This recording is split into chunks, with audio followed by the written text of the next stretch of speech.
ඔව් ආදරණීය දුවේ පුතේ O level English revision පාඨමාලාවෙන් test 1 test 2 test 3 test 4 අපි ඉගෙනගෙන තියෙනවා. අද අපි ඉගෙන ගන්න යන්නේ test 5. එතකොට දරුවනේ test 5 එකේ තියෙන්නේ reading practice එකක්.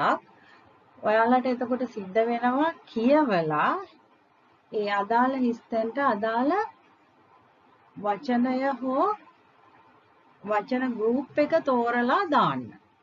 එහෙනම් අපි බලමු 2017 ටෙස්ට් 5. දැන් බලන්න පුතේ අපි උපදෙස් කියවමු. read the following letter. මේ තියෙන letter එකක්. පහත තියෙන letter එකක් following letter මේක කියවන්න. and complete the dialogue. ඊට පස්සේ letter එක පහලින් තියෙන පුතේ dialogue එකක්. ඒ dialogue එක සම්පූර්ණ කරන්න කියලා තමයි කියන්නේ. Use only one word in each blank. එතකොට එක වචනයයි දාන්න කියලා තියෙනවා. බලන්න use only one word in each blank. හැම blank එකකටම තනි වචනයක් තමයි එනවා කියලා තියෙනවා. The first one is done for you. The first one is done for you. පළවෙනි එක ඔයාලට කරලා තියෙනවා. අපි බලමු දැන් ඉස්සෙල්ලාම පුතේ අපි මේ ඩයලොග් එකේ හිස්තැන් ටික මොනවද කියලා තමයි බලන්න ඕනේ. ඊට පස්සේ ඒකට උත්තර හොයන්න තමයි ලෙටර් එක කියවන්න ඕනේ. ඉස්සෙල්ලාම ලෙටර් එක කියවලා මේ ටික කියවන්න ගියොත් අපිට කාල දෙකක් යනවා. ඒ නිසා අපි පළවෙනියටම බලමු. ශ්‍රීනාත් මේකේ ඩයලොග් එකේ ඉන්න දෙන්න කවුද කියලා බලමු. ශ්‍රීනාත් ඉන්නවා, අර්ජුන ඉන්නවා. දැන් ලියුම ලියලා තියෙන කාටද? ශ්‍රීනාත්. කවුද ලියලා තියෙන්නේ? ඉසුරු. එහෙනම් මේ ඩයලොග් එකේ තියෙන්න ඕන මොනවද? මේ ඉසුරු ලියපු දේවල් සම්බන්ධ දේවල් මේකේ තියෙන්න ඕන නේද? අපි අවබෝධ කරගමුකෝ ප්‍රශ්නේ ඉස්සල්ලාම. හරි. එතකොට අපි බලමු ඔන්න ශ්‍රීනාත් අර්ජුනට තමයි විස්තරයක් කියන්නේ. අපි බලමු ශ්‍රීනාත් ඉස්සල්ලාම මොකද්ද කියන්නේ කියලා. ශ්‍රීනාත් කියනවා I received a letter from Isuru. ඔව් ශ්‍රීනාත් ඉසුරු ලියුමක් ලියලා තියෙනවනේ. අපි දන්නවනේ ඒක. එතකොට එයා ඒක කියනවා අර්ජුනට. I received a letter from Isuru. මට ලියුමක් ලැබුණා ඉසුරුගෙන්. එතකොට අර්ජුන ඉසුරු ප්‍රශ්නයක් විදියට අහන ඉසුරු where has he gone? එයා කොහෙද ගිහිල්ලා තියෙන්නේ? දැක්කද? Where has he gone? ගිහිල්ලා තියෙන්නේ. ඔහු කොහෙද ගිහිල්ලා තියෙන්නේ? හරි. I didn't see him. මම එයාව දැක්කේ නෑ. At the match yesterday. ඊයේ match එකේදී මම එයාව දැක්කේ නෑ. ඔන්න අර්ජුනයකට දුන්න උත්තරේ. එතකොට ශ්‍රීනාත් කියනවා well හොඳයි. He didn't come to the match. ඔව්. එතන well කියන්නේ well කියන එක අපිට විවිධ අවස්ථාවලට ගන්න පුළුවන්. හොඳයි කියන එකට, ඔව් කියන එකට කියන්නේ පොසිටිව් අර්ථයක් දෙන්න තමයි මේක ගන්නෙ. එතකොට well කියන්නේ මෙතන හොඳයි කියන එකම නෙවෙයි පුතේ. well කියන්නේ ඔව් වගේ අදහසක් එනවා. ඔව්. He didn't come to the match. ඔව්. එයා match එකට ආවේ නෑ. He is in his තැනක්. Stay in with his තැනක්. එතකොට he is in කියනකොට දැන් මෙතෙන්ට එන්න ඕන පුතේ ලොකේෂන් එකක්. නතර වෙලා ඉන්න තැනක් නේද? he is ඉන්නේ. ඔහු ඉන්නේ. හරි. එතකොට stay in with his නතර වෙලා ඉන්නේ ඔහුගේ. එතකොට ඔහුගේ මෙතෙන්ට එන්න ඕන මොකද්ද? ඔහුගේ කවුරු හරි පුතේ. ඔහුගේ කවුරු හරි එක්ක තමයි මෙයා නතර වෙලා ඉන්නේ. with his කියලා හිස් තැනක්. එහෙනම් අපි මේ ස්ථානයයි මේ පුජ්‍යලයයි හොයන්න ඕන. එහෙනම් අපි යමු අපේ ලියුමට. හරි. එතකොට dear Srinath, I came to Nuwara. එයා නුවරඑළියට ගිහින් තියෙනවා. ඔන්න එක ස්ථානයක් ගැන සඳහන් වෙනවා පුතේ. නුවරඑළිය. but නමුත් කියලා කියනවා. It's too cold and gloomy. එහි හරි හීතලයි ඒ වගේම gloomy කියන්නේ අඳුරු සහිතයි. මීදුම එහෙම පිරුණම් පුතේ අඳුරු සහිත වෙන තත්ත්වයට තමයි gloomy කියන්නේ. gloomy. ඒ විදියට කියනවා. ඊට පස්සේ කියනවා so I moved to tea plantation Bangalore in Talawakale. එහි හරි සීතලයි gloomy හින්දා කියන එක තමයි. so ඒ හින්දා මං ගියා කොහෙටද? to a tea plantation Bangalore in Talawakale. Talawakale tea plantation Bangalore එකට ගියා. ඒ කොහොම තැනක්ද? ඒ බංගලෝ එක තලවකැලේ තියෙන මේ බංගලෝ එක කොහොම තැනක්ද? where my uncle lives. මගේ අංකල් ජීවත් වෙන. එහෙනම් මගේ අංකල් ජීවත් වෙන තලවකැලේ බංගලෝ එකට ගියේ මේ නුවරඑළියෙන් එහෙට ගියා. එහෙනම් නුවරඑළිය නෙමෙයි උත්තරේනේ. එහෙනම් අන්තිමට නතර වෙච්ච තැන වෙන්න ඕන උත්තරේ. එහෙනම් පුතේ මෙතෙන්ට එන්න ඕන මොකද්ද? he is in Talawakale. නතර උනේ කාත් එක්කද? where my uncle lives. එහෙනම් අංකල් එක්ක තමයි ඉන්න වෙන්නේ නේද? එහෙනම් with his uncle කියලා එන්න ඕනේ. එතකොට he is in Talawakale staying with his uncle. ඒ විදිහට ශ්‍රීනාත් උත්තර දෙනවා. එතකොට අර්ජුන උත්තර දෙනවා how nice. කොච්චර හොඳයිද? it must be cool and nice there. එහෙ සීතලයි හොඳ ඇති නේද? සීතලයි හොඳයි වෙන්න ඇති නේද? එහෙ කියලා කියනවා must be විය යුතුයි කියලා කියනවා. එතකොට ශ්‍රීනාත් කියනවා no not as cold as in. ආයෙත් එන්න ඕනි ස්ථානයක් පුතේ. he says. එතකොට මේ තලවකැලේ සීතල නෑ තවත් ස්ථානයක තරම්. ඒ මොකක්ද ස්ථානය? මෙතන කියනවානේ I came to Nuwara Eliya but it's too cold and gloomy කියලා. ඒක හින්දානේ තලවකැලේට ගියේ. එතකොට වඩා සීතල කොහෙද පුතේ? නුවරඑළිය. එහෙනම් මෙතෙන්ට එන්න ඕනේ නුවරඑළිය. අර්ජුන අහනවා what is he doing there? එයා එහෙ මොනවද කරමින් ඉන්නේ කියලා අහනවා. එතකොට ශ්‍රීනාත් කියනවා something he never does here. කවදාවත් මෙහෙ කරන්නේ නැති දෙයක් කියලා කියනවා. එතකොට ඒක මොකද්ද? අපි බලමු ඒක මොකද්ද? තනි වචන වලින් පුතේ උත්තර දෙන්න ඕනේ. එතකොට බලමු here is warm and I feel comfortable. මෙහෙ උණුසුම්. උණුසුම් කියන්නේ අරහෙට වැඩි උණුසුම් කියන එක අදහස් වෙන්නේ පුතේ. here it's warm කිව්වේ නෑ warmer කිව්වා. warmer කියන්නේ තවත් එකක් එක්ක කම්පෙයා කරලානේ සංසන්දනය කරලානේ. එතකොට warmer දැම්මේ ඇයි? මෙතන අදහස් වෙනවා නුවරඑළියට වැඩි උණුසුම් කියන එක තමයි මෙතන warmer කියන එකේ තේරුම පුතේ. හොඳින් තේරුම් ගන්න මේ වාක්‍ය කියන එකට සම්බන්ධයි. and I feel comfortable. මට සුව පහසු ගතියක් දැනෙනවා. the view is beautiful. මේ දර්ශනය හරි ලස්සනයි. I keep walking on the hills every morning. මෙයා මොකද කරන්නේ මෙහි? walking ඇවිදිනවා. කොහෙද? on the hills කඳුවල. every morning හැම උදේකම. until my feet hurt. මගේ කකුල් රිදෙනකම් මං ඇවිදිනවා කඳුවල කියලා කියනවා. I get tasty food. මං ගන්නේ tasty රස ආහාර ගන්නවා. to eat prepared by my uncle's cook. මගේ අංකල්ගේ cook කියපු රස ආහාර මම ගන්නවා. prepare කරපු, ලෑස්ති කරපු කියන එක. හරි. අපිට අර උත්තරේ ආව නේද පුතේ? මෙතන කියනවා something he never does here.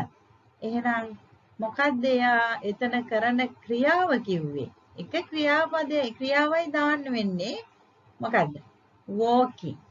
එතකොට walking කියලා දාන්න වෙන්නේ. ඔයාලට keep walking කියලා දාන්න බෑ පුතේ. walking විතරයි දාන්න වෙන්නේ. walking. by the way he is sending you his. ඒ කොහොම වුණත් එයා ඔයාට එවලා තියනවා. මොකද්ද? ඔහුගේ යමක්. බලන්න ඔහුගේ මොකද්ද එවලා තියෙන්නේ අර්ජුනට කියලා මෙතන. ඔන්න බලන්න. I am fine here. මම මෙහි හොඳින් ඉන්නවා. sorry I missed the match. සමා වෙන්න මට මැච් එක මිස් කරන්න වුණා. see you next week. ලබන සතියේ මුණ ගැහෙමු දකිමු කියනවා. එතකොට give my regards to Arjuna. මොනවද දෙන්න කියන්නේ අර්ජුනට? give my regards. ඒ කියන්නේ ඉසුරුගේ regards. ඒ කියන්නේ මතක් කරන්න කියන එක. එහෙනම් පුතේ my regards. දැන් මෙතන එන්නේ his regards. දැන් ඉසුරුගේ regards නේ දීලා තියෙන්නේ. එතකොට එන්න ඕනේ he is sending you his regards. regards කියලා. එතකොට අර්ජුන කියනවා I must thank him when I see him. එයා දැක්කට පස්සේ මම එයාට ස්තුති කළ යුතුයි කියලා කියනවා. ඔන්න ඔය විදිහට තමයි පුතේ මේක පුරවන්නේ. එතකොට පුතාලට මම ලේසි ක්‍රමයක් මේ කියලා දුන්නේ. මේක සම්පූර්ණ කියවලා මේකට උත්තර ලියන්න ගියොත් වෙලාවල් දෙකක් යනවා. අපිට වෙලාව ඉතුරු කරගන්න ඕන. පැයකින් සම්පූර්ණ ප්‍රශ්න 8කට ඔයගොල්ලෝ උත්තර ලියන්න ඕනේ. ඒක නිසා පුතේ උත්තරේ සෙවීම සඳහා මේක කියවීම තමයි කරන්න සිද්ධ වෙන්නේ. ඔන්න අපි බලමු අපේ උත්තර නිවැරදිද කියලා. ඔව්. දෙවෙනි එකට තලව කැලේ අපි දැම්මේ. හරි. තුන්වෙනි එකට අංකල් දැම්මේ. හතරවෙනි එකට not as cold as in Nuwara Eliya. හරි. something he never does here. ඒක මොකද්ද? walking. by the way he is sending you his regards. ඔන්න බලන්න පුතේ තනි වචන වලින් අපි මේවට උත්තර දීලා තියෙනවා.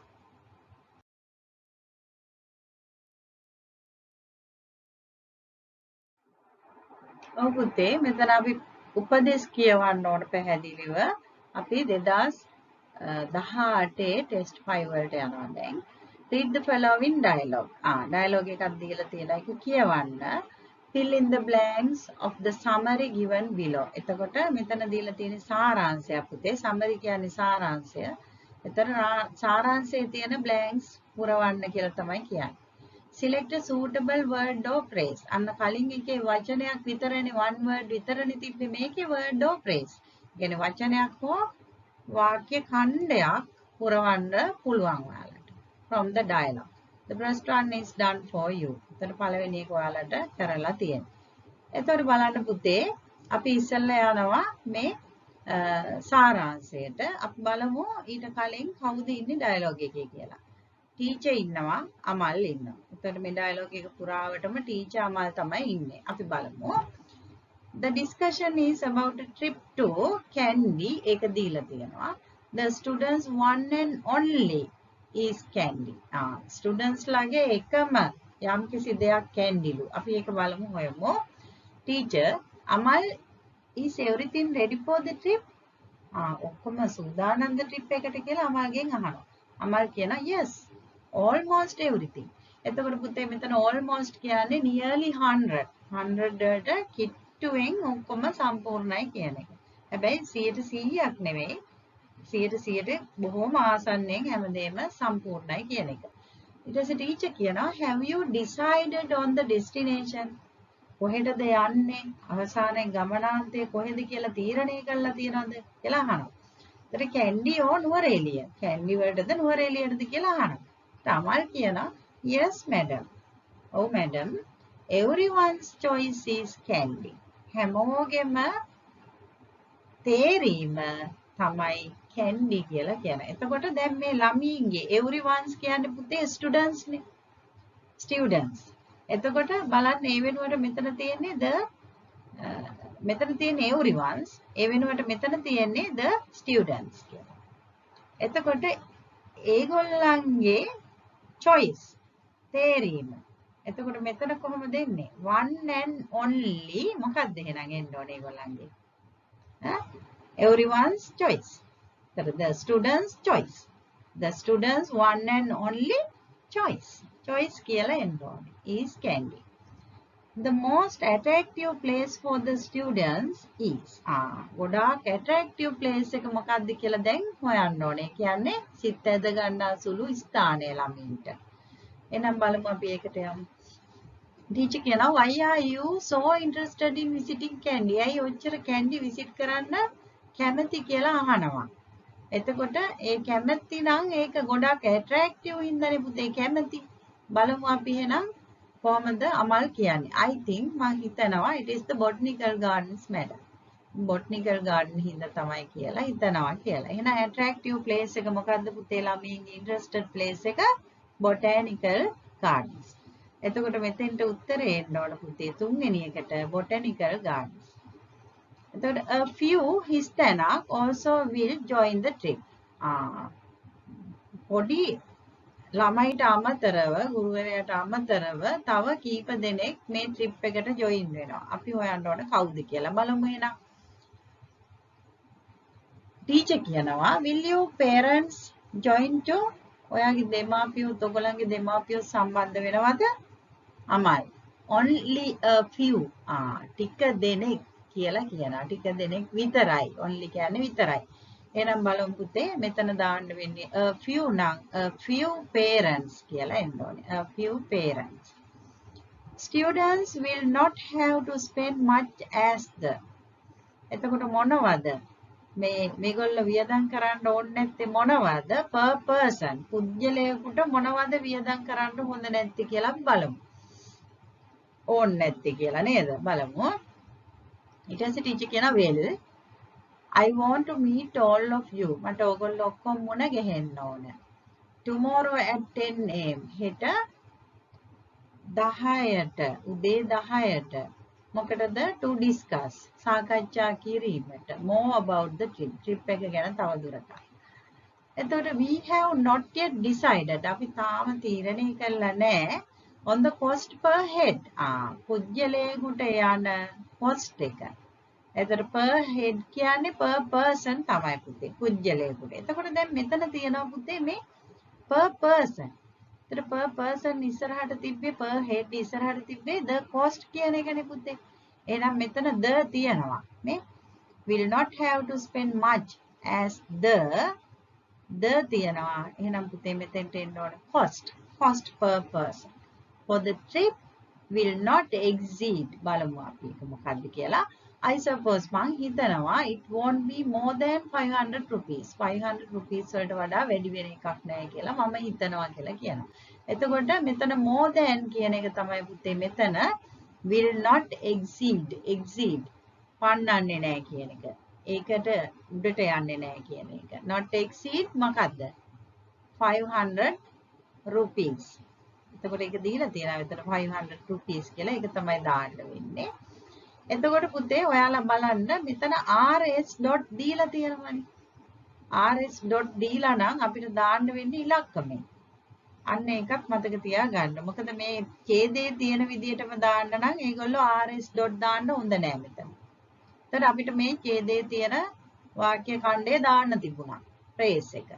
නමුත් මෙතන එහෙම කරන්න බැරි තත්ත්වයක් ඇති කරලා තියෙනවා. අන්න ඒවත් පුතාලා හොඳින් තේරුම් ගන්න. එතකොට the written හිස්තැනක් of the principal is yet to be obtained. තාමත් ලබාගත යුතු තියෙනවා මේ written ලියන ලද යම්කිසි දෙයක්. අපි ඒක බලමු. අමල් කියනවා madam do we have to inform the principal about the trip? අපි principal සර්ට මේක දැනුම් දෙන්න ඕනද කියලානේ අහන්නේ නේද? ටීචර් කියනවා yes of course. ඔව් ඇත්තටම. we need his written permission. එතකොට written මොකක්ද? written permission. එතකොට එහෙනම් මෙතන එන්න ඕන මොකද්ද පුතේ? the written permission of the principal. principal ගේ written permission එක ගන්න ඕන පුතේ. එහෙනම් මෙතෙන්ට එන්න ඕන පුතේ permission. permission of the principal is yet to be obtained. අන්න ඒ විදිහට හිස්තැන් ටික අපි පුරවන්න ඕන. එහෙනම් පුතේ අපි බලමු මේ උත්තර ටික අපේ උත්තර ටික නිවැරදිද කියලා. ඔව් කැන්ඩි දීලා තිබ්බා. choice දෙවෙනි එකට choice එක හරි. එතකොට මෙතන for the student is the botanical gardens එහෙම නැත්නම් botanical gardens කියලා තියෙන්න ඕනේ. a few parents හරි ඒකත් හරි අපේ. ඊළඟට much as the cost per person cost හරි. written permission of the principal. ඔව් ඒ විදිහට තමයි පුතේ මේක එන්න ඕන. අපේ උත්තර නිවැරදි. එතකොට බලන්න පුතේ මෙතන 500 ඉලක්කමෙන්නේ දාන්න උනේ මම ඔයාලට කියලා දුන්නේ. අතන වචනයෙන් තිබ්බට මෙතන ලිමිට් එකක් ඒගොල්ලෝ දුන්නා rs dot කියලා. එතකොට අපිට බෑ වචනයෙන් ලියන්න පුතේ. අන්න ඒවා අපි බුද්ධියෙන් තේරුම් අරන් උත්තරේ දාන්න ඕනි. දැන් අපි යමු පුතේ 2019 ටෙස්ට් 5 වලට. අපි උපදෙස් කියවමු. read the dialogue between Geet and his uncle. ඔන්න dialogue එකේ ඉන්න දෙන්න මෙතනම දීලා තියෙනවා. Geet and his uncle. Write the necessary information. මේක කියන්නේ අවශ්‍ය තොරතුරු ලියන්නලු in the space given below. දීලා තියෙන space එකේ. The first one is done for you. පළවෙනි එක ඔයාලට කරලා තියෙන්නේ. හරි. එහෙනම් අපිට මේ විස්තරයක් ලියන්න තමයි තියෙන්නේ. දැන් බලන්න 2017 තිබුණේ තනි වචනයක් ලියන්න. 2018 තිබුණේ වචනයක් හෝ වාක්‍ය ඛණ්ඩයක් ලියන්න. දැන් 2019 තියෙන්නේ අවශ්‍ය තොරතුරු ලියන්න. එහෙනම් අපි බලමු පළවෙනි ප්‍රශ්නෙට යන්න. The trip was organized by Environment Club. ඒක දීලා තියෙනවා. The place visited. දැන් අපි හොයන්න ඕනේ මේකේ ඇති place එකක් visit කරපු. අන්න ඒක හොයන්න ඕනේ. අපි යමු. ගීත් අහනවා ප්‍රශ්නයක්. How was the trip, uncle? trip එක කොහමද uncle කියලා අහනවා. uncle කියනවා it was great. ඒක හොඳ එකක් වුණානේ. එතකොට our office environment club organized it. ඒක සංවිධානය කරේ කවුද කියන එක දීලා තියෙනවා. ඒ ප්‍රශ්නේ අහලා තියෙනවා. The trip was organized by environment club කියන එක ඒගොල්ලෝ උත්තරේ දීලා තියෙනවා අපිට. එතකොට බලමු ගීත් අහනවා where did you go this time? මේ සැරේ ඔයා කොහෙද ගියේ? එතකොට go කියන්නේ visit කරේ කොහෙද කියලා තමයි ඔයා අහන්නේ නේද? එතකොට uncle කියන this year මේ අවුරුද්දේ. We selected අපි තෝරාගත්තා. A small island in Puttalam. පුත්තලමේ පුංචි දූපතක් තෝරා ගත්තා කියලා කියනවා. එහෙනම් අපි place visited දැන් අපිට හොඳටම පැහැදිලි මොකද්ද? A small island in Puttalam. සමහර වෙලාවට මේ දරුවෝ ලියනවා පුත්තලම් විතරක්. නැත්නම් a small island විතරක් ලියනවා. ඒ උත්තර නිවැරදි නෑ. ඔයගොල්ලෝ ලියන්න ඕන පුතේ මේ වාක්‍ය ඛණ්ඩයම. A small island in Puttalam. එතකොට the place visited a small island in Puttalam. තුන්වෙනි එක බලමු පුතේ. Mode of travelling from the circuit bungalow to the island. එතකොට circuit bungalow ඉඳලා island එකට ගියේ කොහොමද? කොහොමද travel කරේ? ගමන් කරේ කොහොමද කියලා තමයි අහන්නේ. අපි බලමු ඒක කොහොමද ගමන් කරලා තියෙන්නේ කියලා. ඒකට අපිට කියවන්න වෙනවා. අපි එහෙනම් මෙහෙම දිගටම කියවගෙන යමු. Have you ever been to an island? කියලා අංකල් අහනවා ගීත්ගෙන්. එතකොට ගීත් කියනවා never කවදාවත් නැහැ. But I would love to. නමුත් මං ආසයි. ඒකටනේ යන්න. අංකල් කියන එතකොට don't worry. කනගාටු වෙන්න එපා. I'll take you there during the next vacation. ඊළඟ vacation එකේදී මං ඔයාව එහි අරන් යන්නම් කියලා කියනවා. ගීත් කියනවා by the way කොහොම වුණත් how did you go there? ඔයා කොහොමද එහි ගියේ කියලා අහනවා. අංකල් කියනවා we hired a van. අපි van එකක් hire කරා. And it took 5 hours for us. අපිට ඒකට ගියා පැය 5 to reach a town. town එකට ළඟා වෙන්න. town එකකට ළඟා වෙන්න close to the island. island එකට කිට්ටුව තියෙන town එකට ළඟා වෙන්න ඒක පැය 5ක් ගත්තා. එතකොට we spent the night. අපි ගත කළා රාත්‍රිය. in the circuit bungalow එකේ and went to see the island in the morning on a boat. එතකොට island එක බලන්න අපි ගියා කොහමද? උදේ ගියේ කොහමද? මොකකින්ද? on a boat. boat එකකින් තමයි ගිහිල්ලා තියෙන්නේ. එතකොට mode of traveling from the circuit bungalow to the island කියන එකට මොකක්ද ලියන්නේ පුතේ? on a boat කියලා. හරි. එතකොට ඊළඟට main livelihood of people. ඒ කියන්නේ ජීවන වෘත්තිය. මිනිසුන්ගේ ප්‍රධාන ජීවන වෘත්තිය තමයි අපිට ඊළඟට හොයාගන්න තියෙන්නේ. livelihood. මෙන්න මෙතන තියෙන පුතේ main livelihood of people. එහෙනම් අපි දිගටම කියවගෙන යමු. ගීත් කියනවා boat ride? boat ride එකක්ද කියලා අහනවා. ඒත් අංකල් කියන yes, 1 hour ride in the calm sea. එතකොට අර නිහඬ මුහුදේ පැයක් රයිඩ් කරා. පැයක් බෝට්ටුවෙන් ගියා කියන එක අදහස් වෙනවා. The village we visited. අපි විසිට් කරපු ගම in the island එකේ අපි visit කරපු ගම was very small. ඒක හරිම පුංචි. ග්‍රාමනිලධාරි said, ග්‍රාමනිලධාරි කිව්වා it had 105 people. ඒ කියන්නේ population ජනගහනය එකේ ඉඳලා තියෙන කීයද පුතේ? 105යි people. එතකොට fishing is what they do for living. ඔන්න ජීවත් වෙන්න ඒගොල්ලෝ කරන්නේ මොකද්ද පුතේ? fishing. එහෙනම් අපෙන් ඇහුවා livelihood කියන එකනේ. එතකොට ජීවත් වීමට කරන දේ තමයි livelihood. එතකොට main livelihood of people මොකද්ද පුතේ? එහෙනම් දාන්න වෙන්නේ අපිට fishing කියලා. fishing. එතකොට ඒක fishing. population of the village. මම කිව්වනේ population. මේ තියෙන පුතේ. ග්‍රාමනිලධාරි said it had 105 people. ඒක තමයි පුතේ ඒ ගමේ ඉන්න population එක. ජනගහනය. එහෙනම් මෙතන දාන්න ඕන 105 people කියලා. අවසාන එක පුතේ the ornaments were sold to. විකුණනු ලැබූ ornaments කියන්නේ පුතේ පළඳින උපකරණ. පළඳින උපකරණ බලමු අපි මොනවද කියලා. also ඒ වගේම I saw මන් දැක්කා some women සමහර ගැහැණු making හදනවා මොනවද? beautiful ornaments. ලස්සන ornaments හදනවා. මොනවාගෙන්ද හදන්නේ පුතේ මේ ornaments? with seashells. ඒ කියන්නේ සිප්පි කටු වලින් තමයි හදන්නේ. එතකොට they make money. ඒගොල්ලෝ ඒව මුදල් කරනවා පුතේ. කොහොමද මුදල් කරන්නේ? by selling විකිණීමෙන්. them to tourists. touristලාට විකිණීමෙන් තමයි මුදල් කරන්නේ. එතකොට ගීත් අහනවා isn't there a school for children there? එහේ ඉස්කෝලයක් තියනවද ළමයින්ට කියලා. එතකොට අංකල් කියනවා well there's a very small school with a few teachers. පුංචි ඉස්කෝලයක් තියනවා. very small school with a few teachers. ගොඩාක් ගුරුවරු අඩුවෙන් ඉන්න පුංචි ඉස්කෝලයක් තියනවා. that's all. එච්චරයි කියලා. දැන් අපෙන් අහන්නේ මොනවද ornaments? the ornaments were sold too. අපිට කියන්නේ the ornaments were sold too. to කියන්නේ කාටද? කාටද විකුණන්නේ කියන එකයි ලියන්න වෙන්නේ.